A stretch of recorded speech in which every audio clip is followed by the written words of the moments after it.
પવિત્ર શ્રાવણ માસનો આજે અંતિમ દિવસ સુરત શહેરના મંદિરોમાં ભક્તોનું ઘોડાપૂર ઉમટી પડ્યું।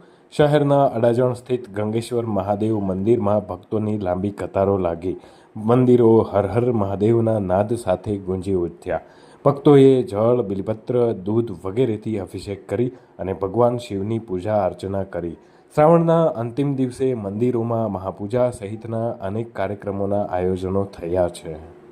આજની દિનચર્યા વાત કરીએ તો આજે બ્રહ્મ મુહૂર્તથી અમાવસ્યાથી અમાવસ્યા જે શ્રાવણ માસની પૂજામાં બેસતા હતા એમની પૂજા વળી ગઈ। બીજું રાત્રિના 9 થી 12, 12 થી 4 ના પ્રહરના અંદર જે પૂજામાં બેસતા હતા એમની પણ આજે મધ્યાહનના સમયે પૂજા વડાવવામાં આવશે।